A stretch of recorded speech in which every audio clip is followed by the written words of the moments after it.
The crystalline halls of the Zephyrian Palace had witnessed many strange sights over the millennia, but none stranger than the human female who scrubbed their floors with methodical precision. Kara Chen moved through the corridors like a ghost, invisible to the noble Zephyrians who glided past on their anti-gravity platforms, their elongated forms draped in flowing robes of living light. Another human servant, Ambassador Vexthal, had sneered when she first arrived, his silver eyes gleaming with disdain. Earth sends us their refuse and expects gratitude. For 3 standard years, Kara had endured their casual cruelty. The Zephyrians, like most species in the Galactic Consortium, viewed humans as little more than useful animals, strong enough for manual labor, clever enough to follow complex instructions, but lacking the sophisticated neural architecture for true intelligence. Earth's admission into the consortium had been conditional: provide workers, stay silent, and perhaps earn a seat at the table in a few centuries. But Kara Chen was no ordinary servant. Each night, as she cleaned the strategy rooms where the consortium's military leaders planned their campaigns against the Outer Rim rebels, she memorized every holographic display, every tactical formation, every supply route. Her enhanced memory, a gift from Earth's underground augmentation programs, absorbed information like a sponge. While the alien generals saw patterns in 3 dimensions, Kara's human brain, evolved from persistence hunters and tribal warfare, saw patterns in 4 dimensions: past, present, future, and possibility. The war against the Outer Rim had dragged on for 47 years. The rebels, a coalition of mining species from the galaxy's edge, had proven surprisingly resilient against consortium forces. Every time the military struck what should have been a decisive blow, the rebels seemed to anticipate their moves, slipping away like smoke. "Impossible," General Krigstar had hissed during one late-night strategy session that Kara overheard while cleaning. "They fight like they can see the future itself." Kara had paused in her work, studying the tactical display. The consortium's approach was predictable: overwhelming force applied to obvious strategic targets. But humans understood something these advanced species had forgotten in their technological superiority. Desperation bred innovation, and the hunted always understood the hunter better than the hunter understood themselves. The opportunity came during the Festival of Eternal Stars, when most of the palace guard was reassigned to ceremonial duties. Kara slipped into the central command center, her servant's uniform granting her invisible access to the most secure areas of the palace. Her fingers flew across the holographic controls, uploading a simple message into the consortium's military network. 24 hours later, the galaxy changed forever. The message wasn't a virus or a weapon, it was a strategy. A complete analysis of the Outer Rim conflict from a human perspective, detailing exactly why the consortium was losing and how they could end the war in 6 months with minimal casualties. But more than that, it was a demonstration of capability that shattered every assumption about human intelligence.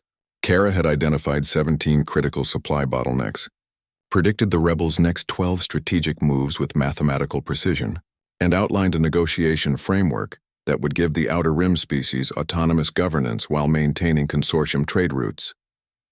It was brilliant, elegant, and undeniably the work of a mind that operated on a level the galaxy's greatest strategists had never imagined possible.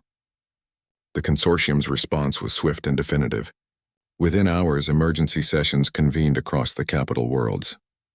Within days, the strategy was being implemented with stunning success. Within weeks, Kara Chen found herself standing in the Grand Assembly, no longer wearing a servant's uniform but robes of deep crimson, the color of the strategist prime, the highest military rank in consortium history. "We have underestimated your species," High Chancellor Morduk admitted, his tentacled form trembling with what might have been fear or respect. "This human has demonstrated cognitive capabilities that exceed our most advanced analytical systems." But Kara's real masterstroke came during the peace negotiations with the Outer Rim. As the two sides prepared for another century of diplomatic deadlock, she presented a third option that no one had considered: expansion beyond the galaxy's edge. Using her analysis of both consortium resources and rebel capabilities, she outlined a joint colonization program that would give everyone what they wanted. The rebels would have new worlds to claim, the consortium would have new markets to exploit, and the resources spent on warfare could be redirected toward exploration and development. The proposal was so elegant, so perfectly balanced between competing interests, that even the most hardened diplomats found themselves nodding in agreement. Within 6 months, the longest war in galactic history had ended, not in victory or defeat, but in partnership. The transformation was complete when Kara stood before the Galactic Assembly, accepting the Crown of Unity, a ceremonial artifact that had never before been worn by any being from a lesser species. The same Zephyrians who had once dismissed her as a mere servant now bowed their elongated heads in respect. "Your Majesty," Ambassador Vexithol whispered, and Kara could hear the genuine awe in his voice. "We never understood what humanity truly was." Empress Kara Chen, the first human to hold supreme authority in the Galactic Consortium, looked out at the assembled delegates from 1,000 worlds and species.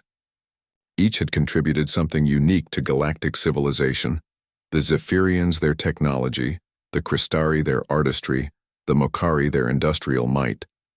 But humanity's contribution was something far more valuable than any resource or innovation. They brought perspective. They brought the ability to see patterns that others missed, to find solutions where others saw only problems, to build bridges where others saw only chasms. They brought the wisdom of a species that had climbed from tribal warfare to interstellar travel in mere millennia, learning hard lessons about cooperation, sacrifice, and the terrible cost of underestimating one's supposed inferiors. As she prepared to address the galaxy for the first time as its leader, Kara remembered her years scrubbing floors and emptying waste receptacles. The humiliation, the dismissive glances, the casual cruelty of beings who saw her as little more than a useful tool. Now those same beings called her Empress, and across the galaxy on a small blue world in an unremarkable solar system, humanity watched the coronation broadcasts and smiled. They had always known what they were capable of. Now finally, so did everyone else.